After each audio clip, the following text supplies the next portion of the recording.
You take a seed, you plant it, you grow it, you dry it, you roll it, you smoke it, and it goes down smooth. Hey! Spanning the continent to bring you the truth about cannabis and marijuana law reform. I smoke pot and I like it a lot. The Russ Belville Show, the voice of the Marijuana Nation. Now, here's your host, Radical Russ Belville.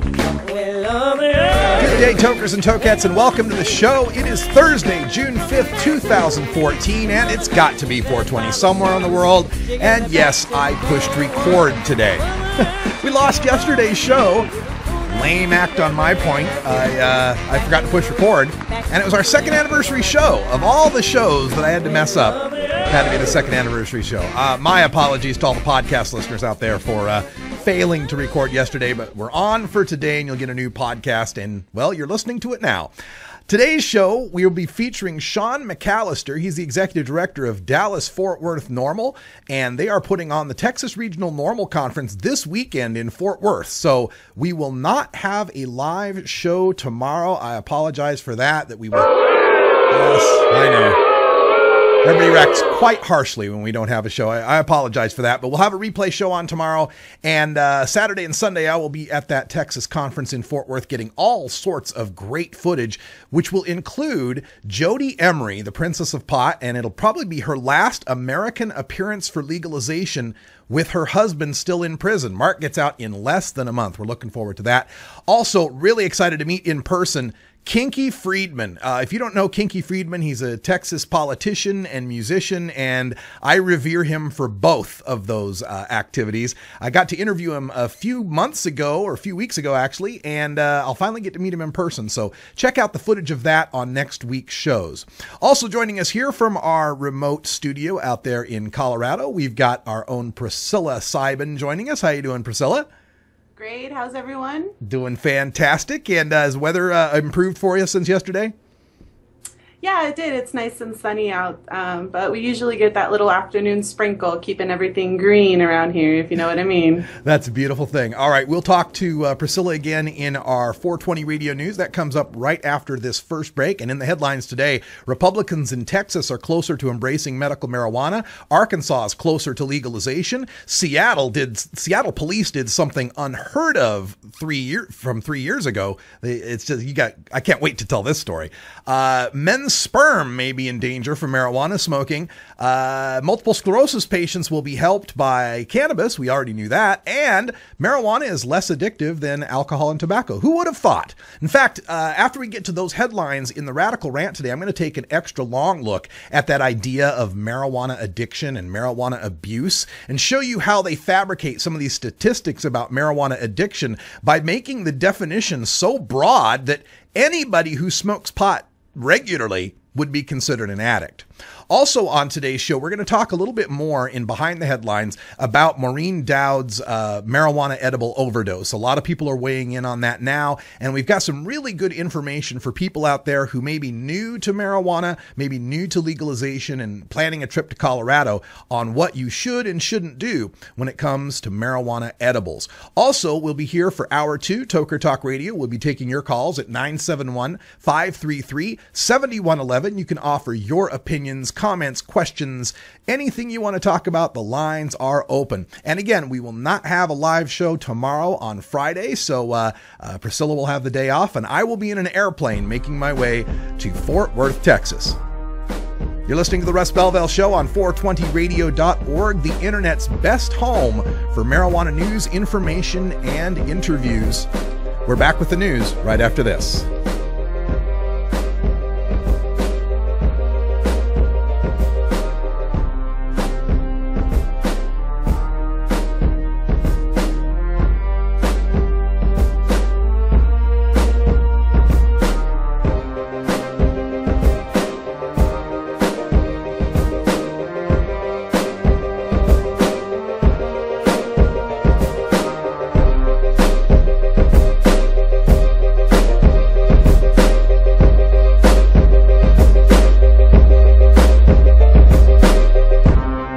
You're tuned into the Russ Belville Show, the voice of the Marijuana Nation.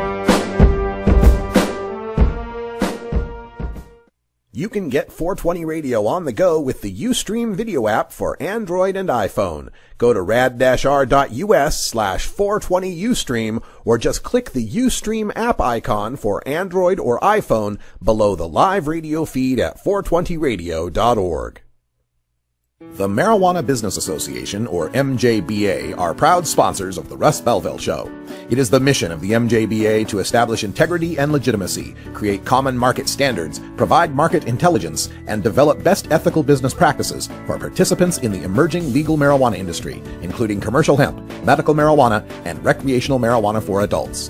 Learn more about the Marijuana Business Association and visit mjba.net to join today. That's mjba.net.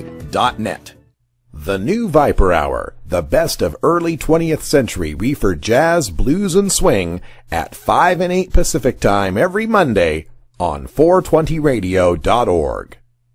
The law offices of Omar Figueroa would like to remind you to stand up for your rights. If you are detained or arrested, treat law enforcement with respect and stand up for your rights by repeating, "I respectfully invoke all of my legal and constitutional rights. I do not consent to any search and seizure. I want to remain silent, and I want to speak with my attorney." Please contact the law offices of Omar Figueroa at 415-489-0420 or 707-829-0215 or on the web at omarfigueroa.com.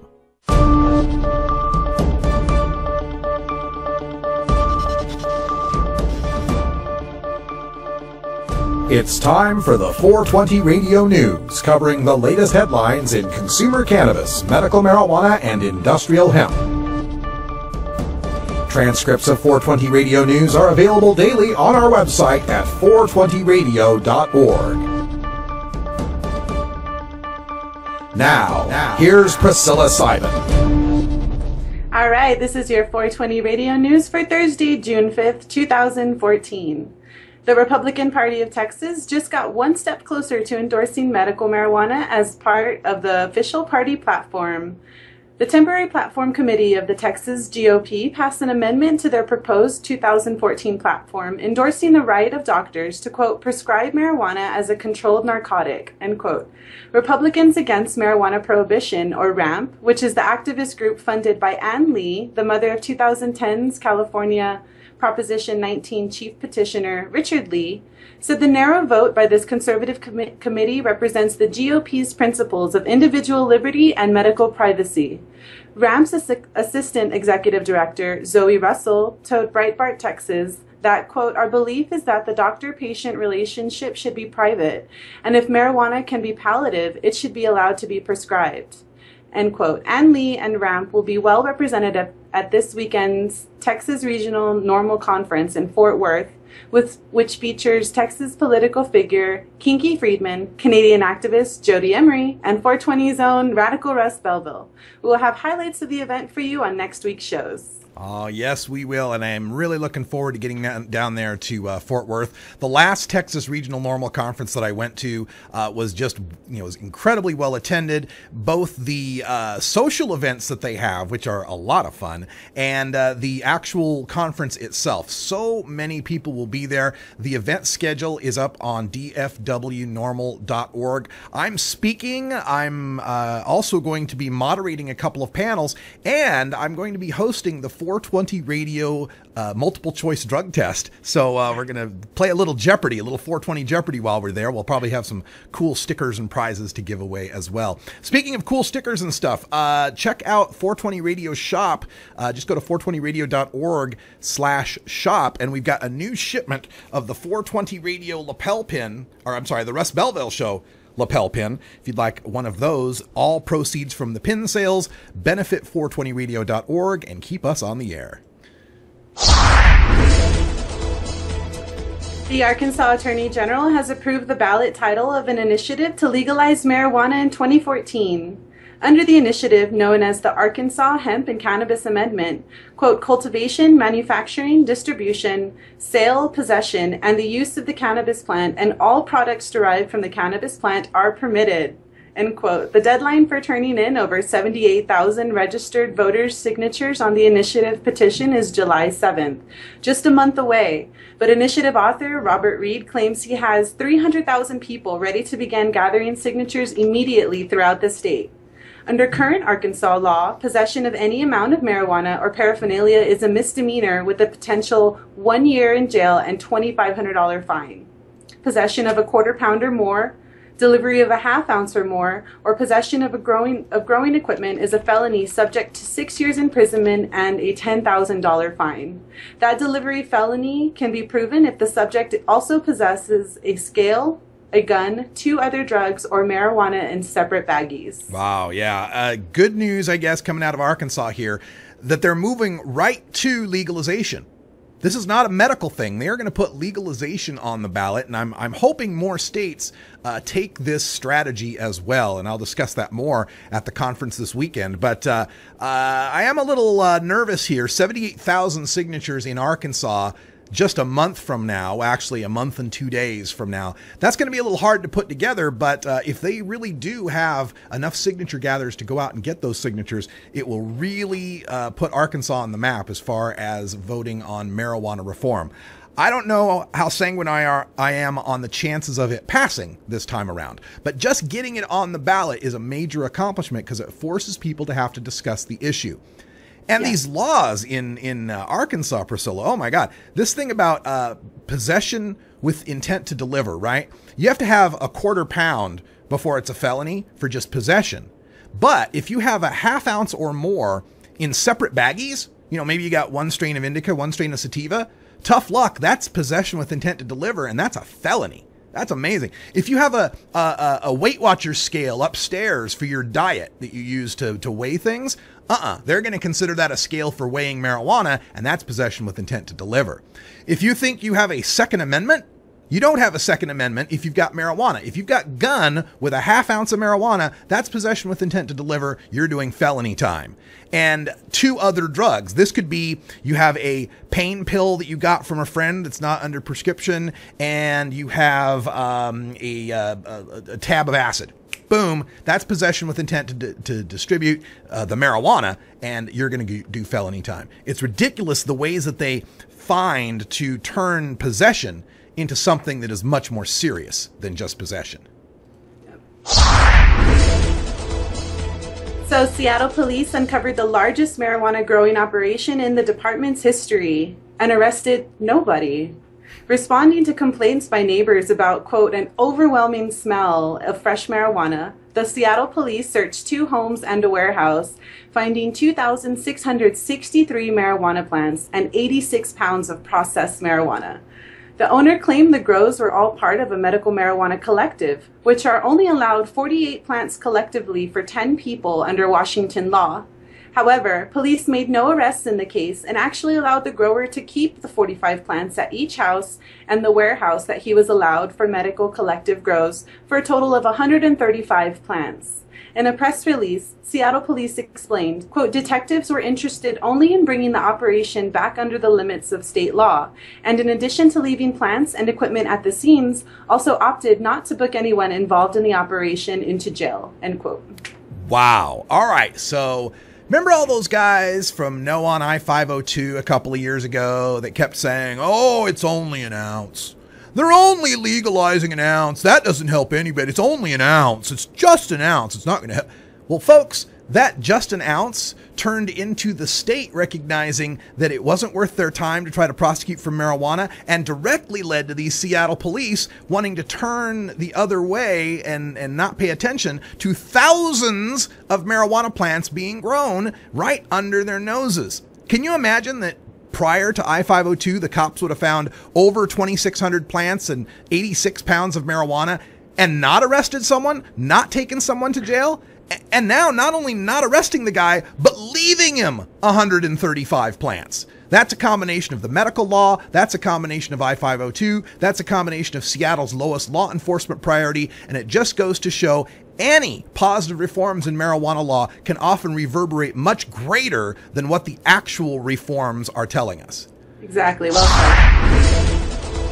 A new study in the journal Human Reproduction suggests that marijuana may indeed affect the size and shape of men's sperm. Whoa.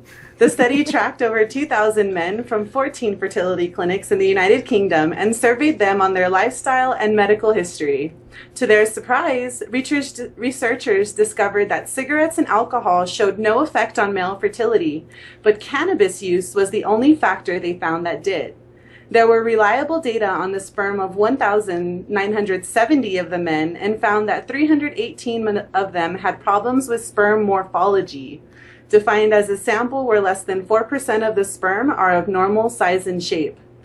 Of those 318 men, they were more likely to have abnormal sperm if they smoked marijuana within the past 3 months. However, researchers also found twice the likelihood of abnormal sperm when those men ejaculated in the summer months. Researchers also noted the number one factor affecting male fertility is testicle size. Dr. Alan Pacey, lead author of the study, explained, quote, "If you're blessed with big testicles, you'll produce more sperm." End quote. Man, it's too bad that we've taken copyright-written music out of this first hour, because there's a certain AC/DC song that I really want to play right now. There's Priscilla. This study, the first thing that I noticed about this is when they said that the men who had the sperm problems, less than 4% of their sperm were of normal size and shape. So that means to be normal, you only need 5% of your sperm of normal size and shape. Like, we expect 95% of the little wigglers to be, mutated and messed up. I don't know how that works, but whenever I hear these stories about, marijuana may affect male fertility, the first thing I think is, you say that like it's a bad thing. And the second thing I think is that Willie Nelson has, 9 kids? Tommy Chong has 7 kids. Bob Marley had 11 kids. I mean, if there's an effect at all here, it can't be very much of an effect, because if marijuana use really did seriously affect male fertility, that would be counter-evolutionary, wouldn't it?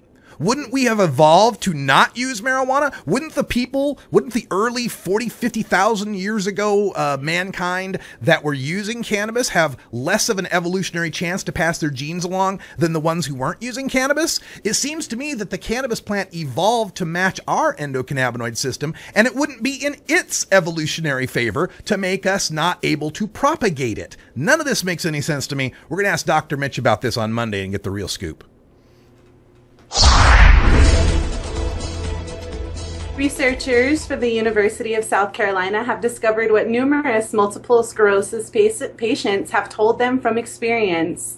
The findings, published in a journal of biological chemistry, note that marijuana has the potential to treat autoimmune diseases like arthritis, colitis, lupus, and multiple sclerosis. The study looked at whether THC could affect DNA expression to alter the group of molecules called histones, which regulate inflammation throughout the body. The researchers found that, indeed, THC can alter DNA to reduce inflammation, adding that healing property to a list that already includes pain relief, reducing nausea, and appetite building.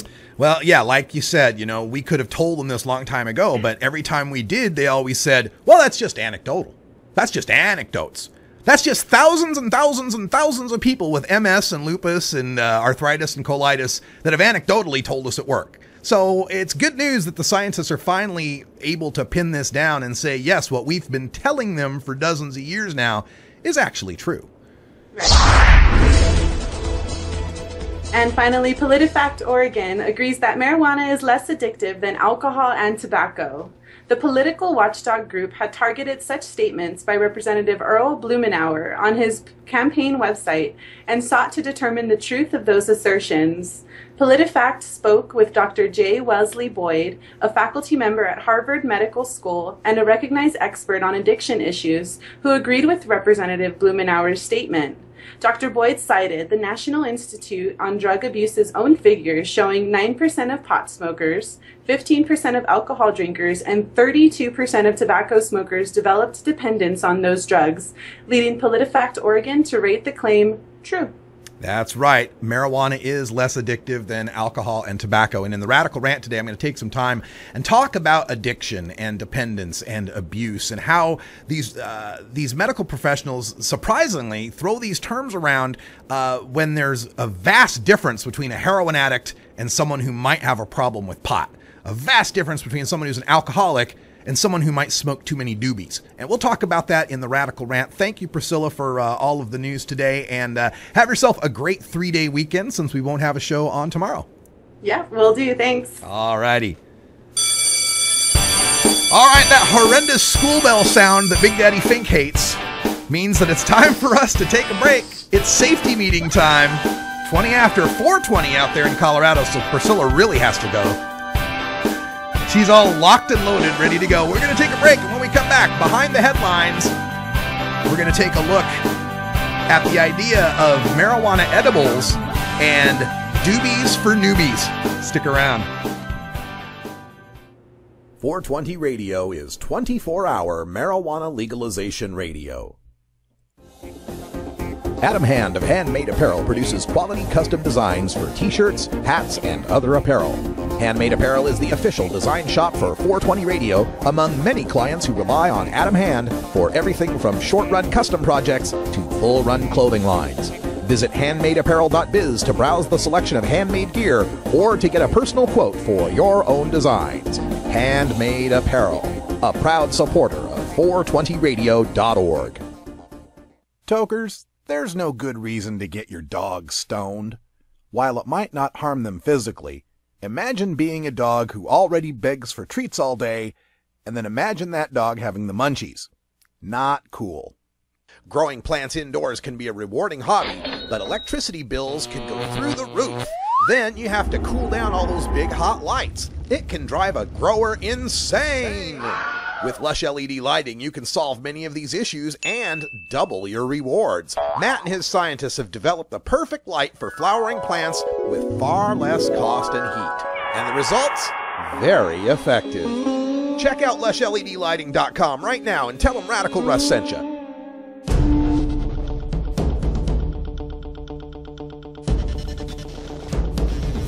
Welcome back, everyone. Time for us to go behind the headlines. And there's a great headline at Forbes.com that reads, "Is eating marijuana really riskier than smoking it?"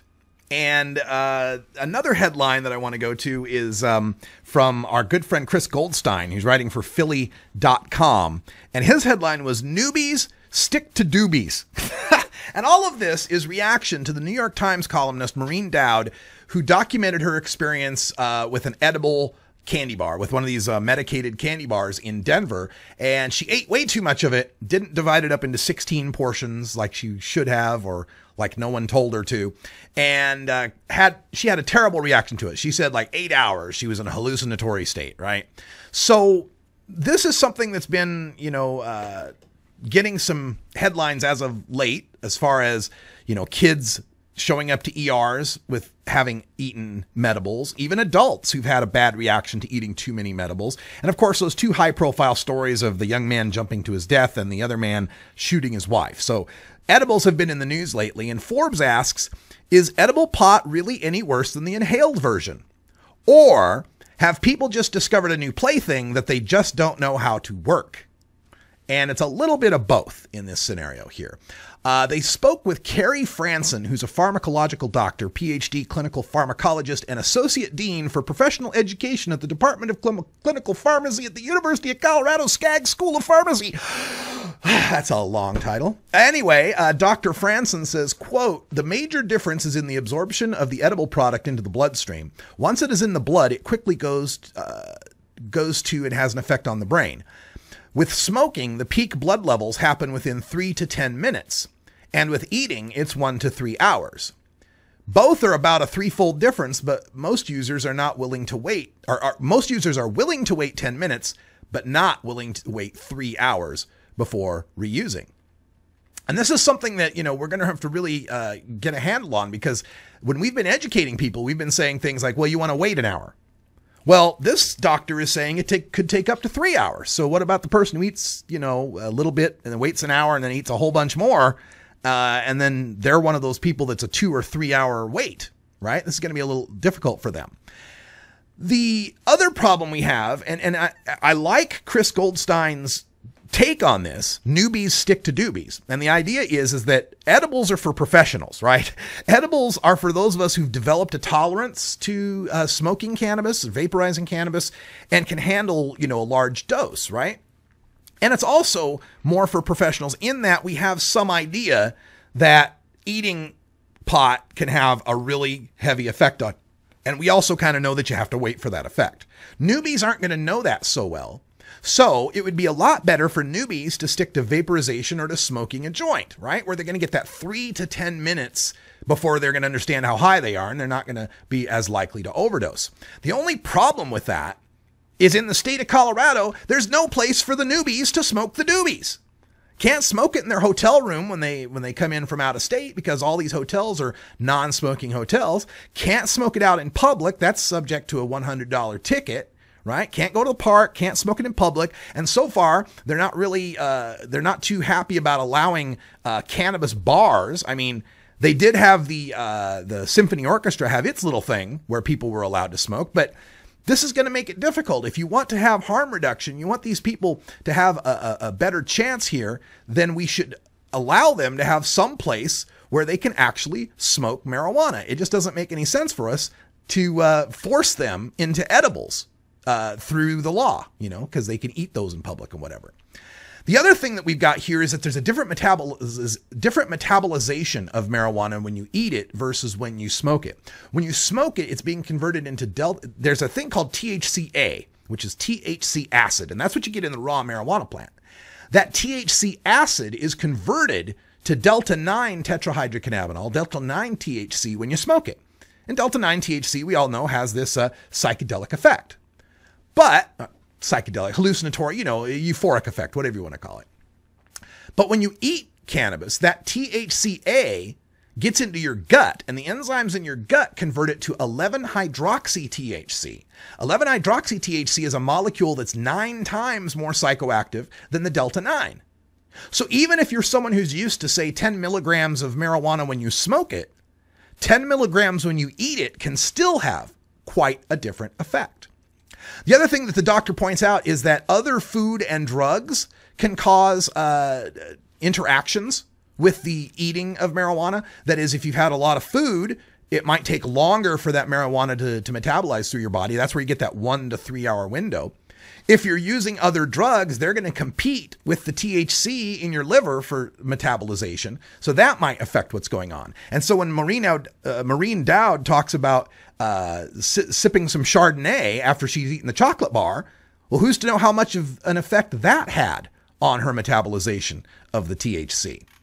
Another thing that we should take a look at is that these products that are being sold in Denver and elsewhere oftentimes have great variation from item to item and batch to batch. There was a recent study in the recent survey the Denver Post took of a whole bunch of these edibles from a lot of different locations over a 4-month period. And they found that a chocolate bar that's supposed to be labeled at 100 milligrams ranged from anywhere from as high as 160 milligrams to as low as 0.2 milligrams. Now that was kind of an outlier. On the average, they were getting 60 to 100, right? Still, hard to gauge how much you're supposed to have when you can't accurately determine how much is in any labeled bar. I believe the regulatory structure needs to change on this, and we need to have better testing and better processing of these edibles so we can have a more consistent product. And the final thing that we need to understand is that these effects with edibles can last a lot longer. When you smoke marijuana, the high is going to last you maybe an hour, maybe 2. But when you eat it, it can last 3 to 10 hours, which can also exacerbate these feelings of paranoia and anxiety that people get, especially newbies, when they are eating these edibles. The bottom line, according to the Forbes article, though, is that tight regulations may help somewhat, but it's also partly a matter of raising awareness, the education part. We got to teach people, you know, there's the point is made that through socialization and through our culture, we are kind of taught about drinking. We're taught about, you know, how much to have and when to have it and what's safe. And we kind of have this idea, socially speaking. This is a brand new thing. And a lot of people, there's no mores associated with it outside of the marijuana community.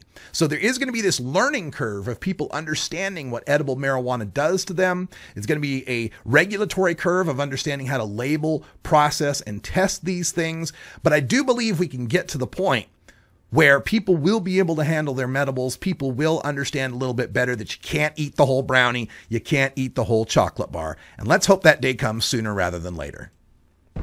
All right, we got to take a break. And when we come back, we'll have Shaun McAlister on the line from Dallas-Fort Worth NORML. He's going to preview the Texas NORML Conference for us, taking place this weekend in Fort Worth. I'll be there with Jodie Emery and Kinky Friedman. Can't wait.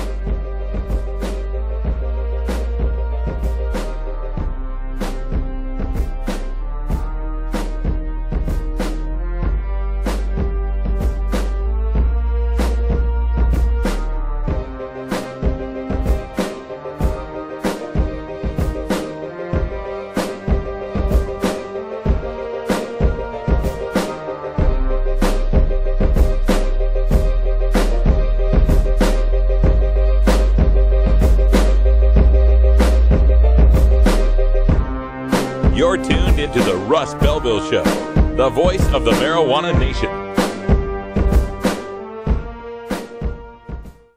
420 Radio, the activist radio station.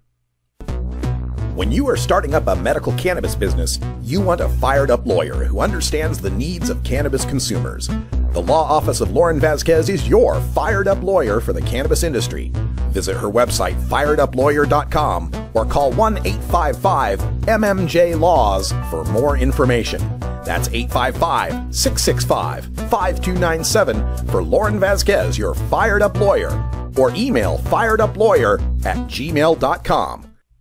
420radio.org presents Daily Toker Tunes, random selections from our library here at 420radio.org, including Roots Monday, the best of blues, jazz, country, and folk; Electric Tuesday, the best in electronic dance and experimental music; Irie Wednesday, the best in reggae and world music; Groovin' Thursday, the best of rap, soul, R&B, funk, and hip-hop; and Rockin' Friday, the best in metal, jam band, and rock and roll. Every day at 2 o'clock Pacific Time on 420radio.org.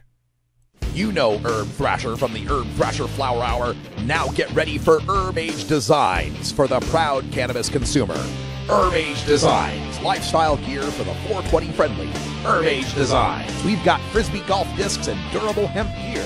Herb Age Designs, we've got shot glasses, drinking glasses, coffee mugs, and beer cozies. Check us out on Facebook and online at herbagedesigns.com, and follow Herb Age and Herb Thrasher on Twitter.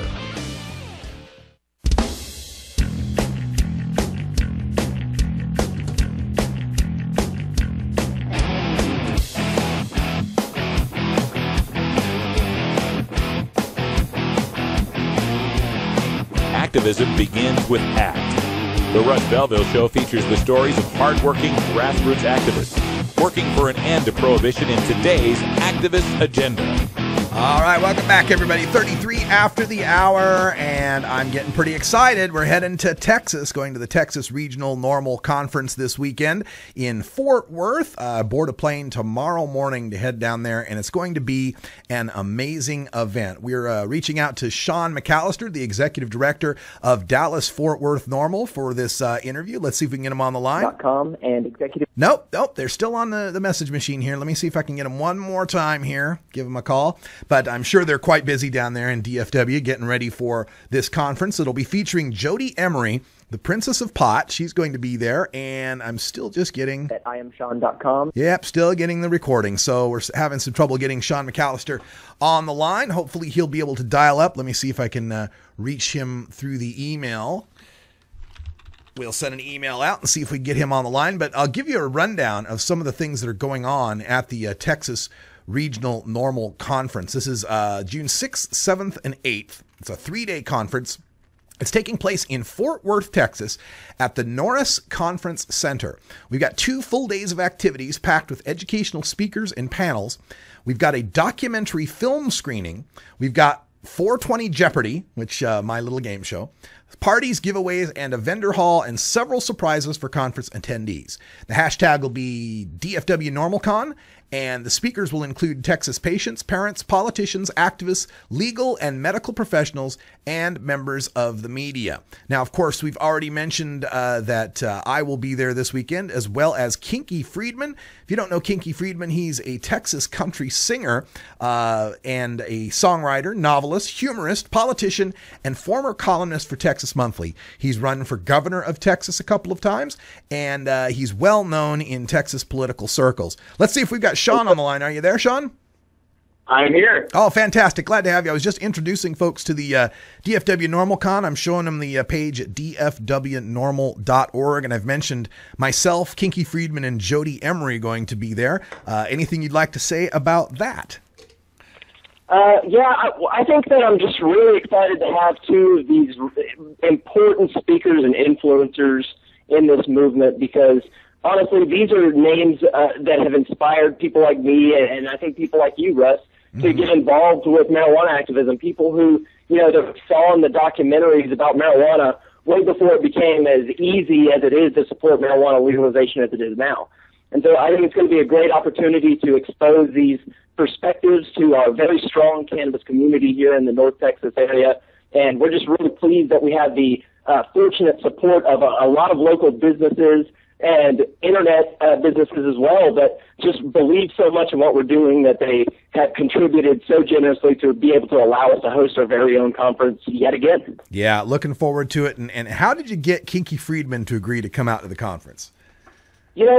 Somehow we got Kinky's information. I believe we got his assistant's information. His name is Cleve, through a friend of ours over at Texas NORML.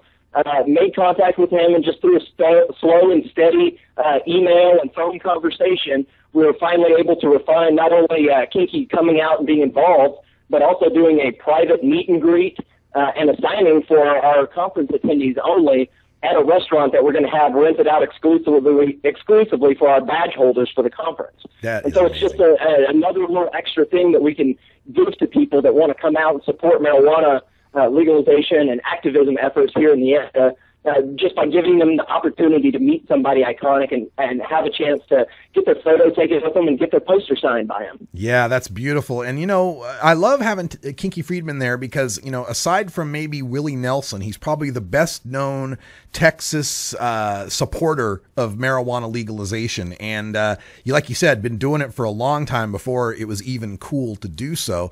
So we're looking forward to that. Jodie Emery going to be there. She's less than a month now before Mark Emery gets out of prison. So you might be, the Texas conference may be her last American legalization presentation, at least while Mark's still in jail. And that's just such a huge honor for us to be able to have that. And honestly, Russ, between you and me and the audience, there is a little something that we want to do for Jodie while she's here in town, that just to kind of acknowledge everything that her and her family have gone through for this topic of marijuana, the liberation of cannabis. Other speakers that will be appearing there, we got Peter Gorman, investigative journalist and former editor at High Times. What do we know about Peter? What can you tell us about Peter? He's just a world traveler who is a huge subscriber of, the counterculture type lifestyle. Again, has been at this for so long. He's just got a perspective from this journalist perspective of the marijuana movement, the culture from its sort of inception all the way to where it's at now. And he's been able to really watch it and kind of write about it all this time. And I just think that he's going to be able to offer a really interesting perspective about marijuana activism and about the history of all of this stuff. And honestly, it's just kind of cool to be able to say between the two of you, Russ, we have two contributors from High Times magazine at our event. And that's just, that just really pleases me that we are able to brag about that little little detail. Yeah, long relationship between High Times and NORML, and glad that we can continue that. Speaking of NORML, Eric Altieri, the communications director and chapter coordinator, my old job at National NORML, he's going to be out there. He was out there at the last conference, wasn't he? Yeah, he brought an awesome perspective from a national level that a lot of people don't ever get access to because they're only casually involved with marijuana activism. And his presentation, I think, was extremely educational, and he's going to come and give another presentation that I think is going to help open people's eyes just how much we're really winning in this fight on a national level. And I also just think, personally, it's awesome to have a representative from the national chapter, from D.C. come and see how DFW NORML hosts an event and just go and just be returned back to D.C. and know that office, that just time and place inspired all this activism that's happening now. And it's just awesome to be a part of that and to have Eric and involvement from NORML, just generally speaking. We've got all these other great chapters involved as well, and it's just really an awesome coalition of NORML chapters in Texas and supporting businesses and organizations, Russ. Yeah, and I'm seeing what seems to be NORML moving away from having its own national conference and moving to having these regional conferences. And I think between you guys and Missouri probably planted that idea in their head. Yeah, we have thrown these events. I don't know how Missouri has done theirs, but I imagine it was similar in the fashion that they were kind of on their own to sort of figure it out. Didn't really expect a whole lot of, financial assistance from anybody, really. We were just kind of, had the opportunity, had the permission to do this. And after visiting California, the conference in California, I just felt like we could do something similar that was more affordable for people and just as good, if maybe not even better. And so we just thought that, heck, we could try it ourselves. We tried it last year. It was successful. And we just knew that we could pull it off again this year, since we went through all the hurdles last year. And this year was just kind of calling all those familiar businesses up and say, hey, you want to do it again? And them saying, hell yes, sir. Yeah. And the one that I was at last year was fantastic, and I knew there'd be another. And I think these regional conferences actually do our community a better service, because if you go to a national conference and you're from Texas, well, they're going to talk about California medical marijuana and Colorado legalization and all that. And it's like, what about Texas, man? So speaking about what about Texas, you got Rob Campia, the executive director for Marijuana Policy Project there. He is now a Texan. He certainly is. It was funny when we kind of secretly heard the news sometime last year that Rob Campia was going to be moving to Austin. We all just kind of high-fived ourselves because we knew that represented a major play, in our minds, a major play by one of the most well-respected and powerful organizations in this movement to invest in Texas. And we just knew that we were onto something special when we heard that news, and we're very pleased to have Rob, as well as Heather from she's the Texas political director at MPP now. Heather Fazio, being able to have the involvement of both of them in this conference, I think just really rounds this out. So it's not just a grassroots effort. We're seeing this, legal and lobby perspective as well that just gives people all sorts of additional information and ammunition when they're out having these cannabis conversations with the few people who still need to be convinced on this topic. Yeah, and it's becoming fewer and fewer people, even in places like Texas. We're speaking with Shaun McAlister from Dallas-Fort Worth NORML. They're putting on the Texas Regional NORML Conference this weekend, June 6th through 8th in Fort Worth, Texas. You can find out more at dfwnorml.org. Tickets are just $50 for 3 days, and you get a discount if you're a college student, a senior citizen, a veteran, or a NORML member. But they're not cumulative, right? That's correct. You get one discount. So like if you're a senior college student veteran who's in a NORML chapter, you don't get 4 discounts. Well, if somebody does have all those qualifications, I would entertain that idea. Yeah. Oh, okay. All right. If you're all for, talk to Sean. He'll get you extra super special secret discount. Yeah, I'm going to ask for proof and a secret handshake. There we go. Now, in our news segment today, we had a great piece of news coming out of the Texas GOP, where their Republican Party platform committee is talking about endorsing medical use of marijuana as part of the Republican platform for Texas. And you've got Ann Lee, the founder of Republicans Against Marijuana Prohibition. She was just talking about founding this when I saw her at the Baker Institute in 2012, and now it's apparently a full-fledged thing. She'll be there. She will be there, and it was no coincidence that we chose this weekend for our conference. The GOP convention happening right before ours, it just creates all these opportunities for us to interact with these people who we may not have ever had access to otherwise. Yeah. And so having Ann Lee, she gave amazingly compelling testimony from what I have been told during this session. And, yesterday when my phone rang, and a man named Colton explained to me that he was calling me from the convention. He was a delegate. He's in his 20s, and he believes that this topic it has reached a point where it is now changed in this discussion that these guys are having behind closed doors. And he told me, he was like, Sean, what can we do to get some NORML involvement in here? I can't just let you guys come in and, have the microphone for 5 minutes or anything like that. But what can we do, Sean? What can we do to get some influence in here? Because I feel like this group of people is finally ripe for change. And we talked a little bit. We are coordinating a bit of an effort that's going to go on Friday to kind of crash the party as professionally and respectfully as we can. We've got some parents and some patients that are going to go out there and try to softly influence these delegates.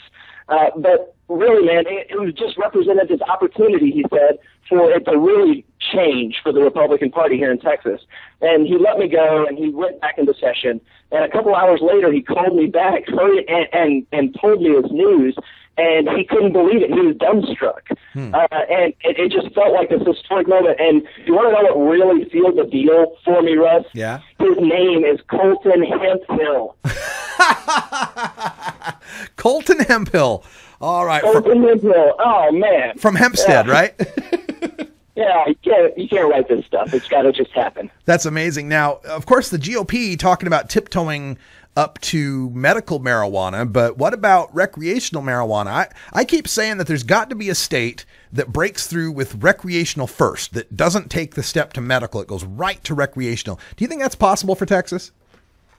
I think that's very possible for Texas, and I got to say, you and your voice, Russ, is one of the reasons it's possible. The influence that you brought to the movement through your show reached me, it reached the people of Texas, and we have taken that idea and we stand strong by the idea of legalizing not only the whole plant, but legalizing it for recreational use, because nobody can honestly say that any medical marijuana laws protect 100% of patients. You know, you drilled that idea into me so long ago, Russ, that I've just been able to make sure that we never stop talking about that around here. And so because of that, because of all those states who are so far ahead of us in terms of their laws, I feel like Texas has been able to watch this whole thing unfold, and I think that maybe, just maybe, we can be the state that does take that just first big step and say, hey, we don't need to have the baby step of medical marijuana. That's just too confusing. Let's just legalize it, and let's have a regulated system so we can ensure patients who need it get it, and it stays out of the hands of kids as much as it can. Yeah, I applaud you for that. And, you know, I think one of the things that might help in Texas is to point out that, you know, I talk to a lot of cops all around the country. And when I talk to them in medical marijuana states, they often say, make it legal or make it illegal. But this halfway in between makes everybody's jobs tougher. Right. And so maybe we can sell it that way by telling, you know, hey, let's make things easier on our Texas cops to go after murderers and illegal immigrants and whatever else they got to go after, and not have them trying to figure out who's sick enough to keep out of a cage. Yeah, that's not the job of the police officer. The police officer needs to have very clear laws that he's trying to enforce. And he needs to be able to understand that, well, I'm not going to stop and hassle this person because they walked by me and smelled like a little bit of burnt weed. You know, he just needs to be able to know that he can go about his day and find a real criminal to fight. That's right. And that's what's beautiful about our movement here in Texas is we're so not anti-cop. We've been just trying to be very friendly and open with the police since the very beginning. They've been at our events that we've openly consumed cannabis at, Russ. When we had our march at the Global Marijuana March, we had over 2,000 Texans marching through the streets, breaking the law in public, smoking marijuana, and nobody got arrested. If that can happen one day a year, why can't it happen all days? Yeah. And we're going to continue to walk up to that line as often as we can here at DFW NORML and point out that there's a line, point out the line is totally unnecessary, and just try to get that line out of the damn way so we can have some more freedom. We have a question from our chat room that asks, with everything being bigger in Texas, is that also true of cannabis plants? Yeah. Well, I'm not going to comment on the size of my friend's potential or not existing grows at this time on an internet radio station. All the laws are just not in our favor here in the state of Texas. But I can say this. There are so many people that have been making moves here in Texas, investing business-wise, buying up plots of land, buying up all sorts of resources, making relationships, and they are setting themselves up for a legal marijuana market of some kind. big names, influential people here in the Metroplex that I have no proof of, that I've just heard rumors that they are secretly making their own moves, investing in this or that. And so I just think that here in Texas, we could eventually see the biggest marijuana plants in the world once we get it legalized. All right, let's work toward that. And before we let you go, it's not all work. We do a lot of play when we do these conferences as well. Tell us about some of the social events. So I like to say that our events here at DFW NORML should feel like a little bit of Colorado now that it's legal, because people come out and they just, quite frankly, just enjoy themselves. It is a free-spirited type of atmosphere. The police have not ever really been trying to crack down on DFW NORML, and I think it's because we've always had a respectful relationship with them.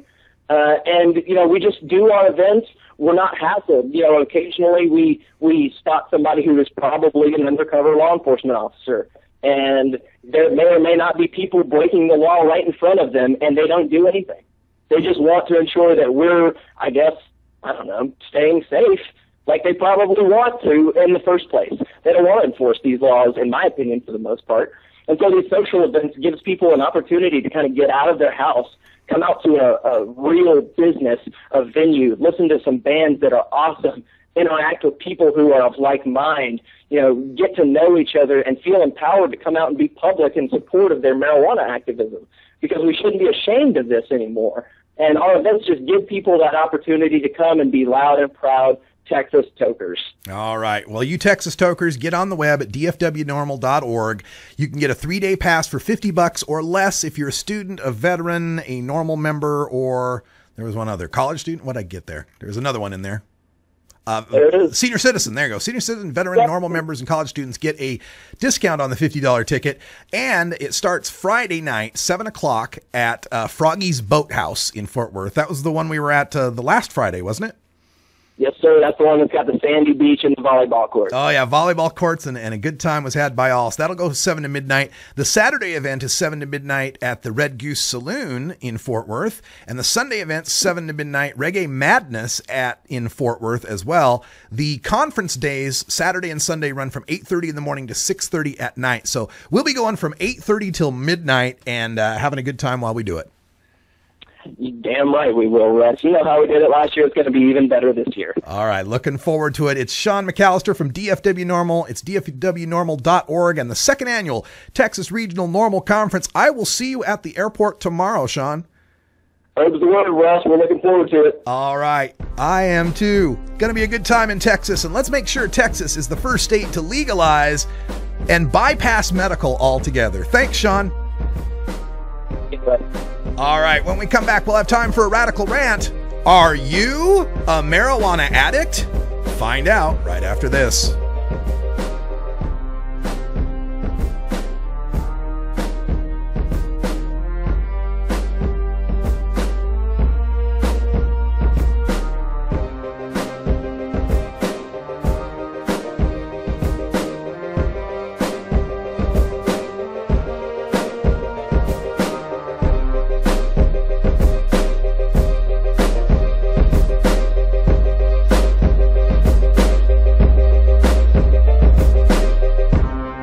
You're tuned into the Russ Belville Show, the voice of the marijuana nation.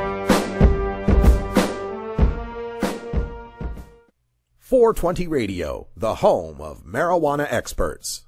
Wood Pipe Smoke Shop and Speakeasy is your source for cannabis community gear in southern Wisconsin. Owners Brian and Tammy Wood are located in Kendall, just outside of Madison, and they've got everything for the smoking enthusiast. They're open noon to 8 p.m. Monday through Saturday and can help you with your detoxification therapies as well. Call 608-466-7473 or email woodpipes@yahoo.com for more information.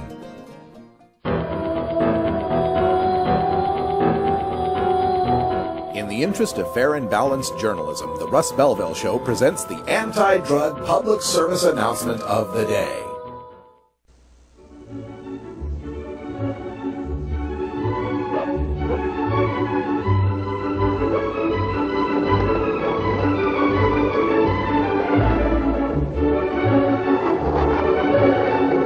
Statistics show that 40% of all kids who smoke marijuana live in the city. Guess where the other 60% live?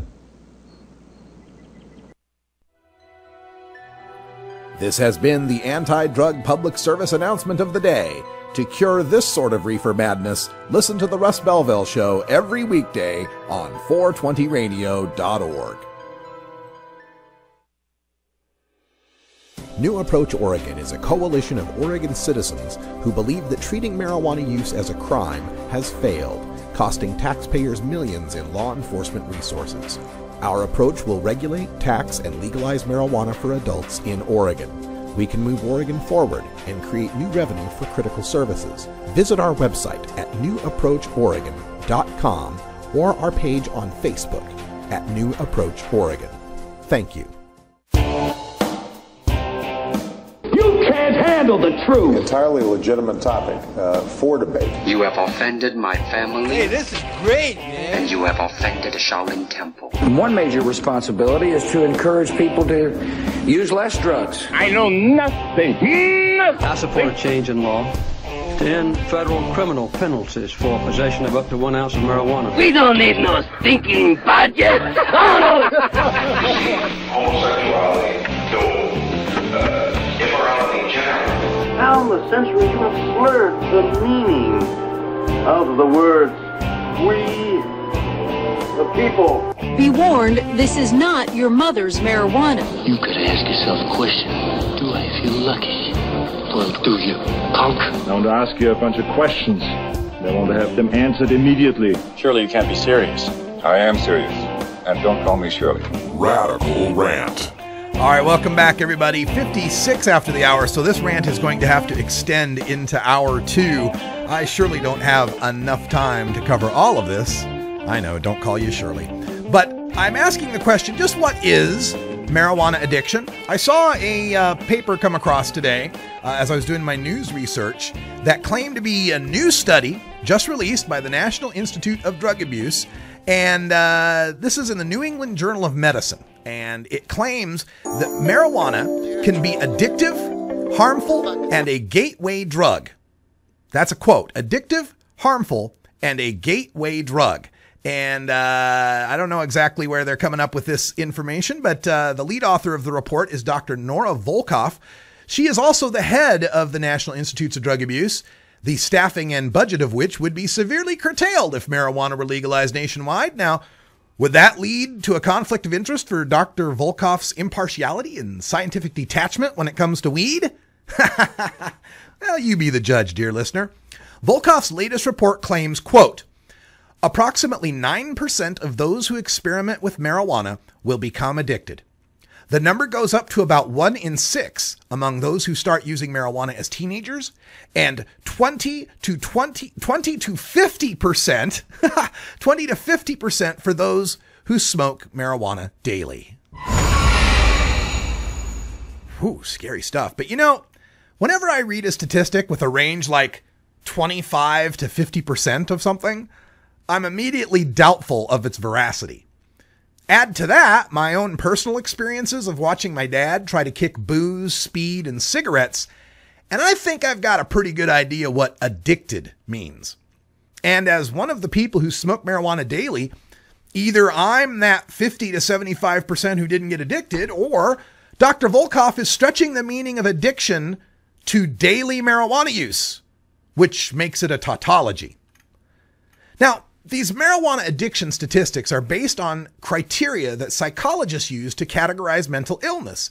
And when we come back in hour 2, we're going to talk about that. We're going to get into what is the scientific criteria to diagnose someone with marijuana dependence or marijuana abuse, because this is the source of those statistics that they're using to try to scare people about marijuana addiction. We're going to show you why marijuana addiction is very, very, very rare.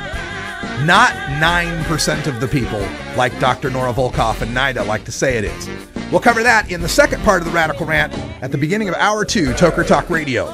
Toker Talk Radio is available live at 4 p.m. Pacific Time and replays at 4 a.m. and 7 a.m.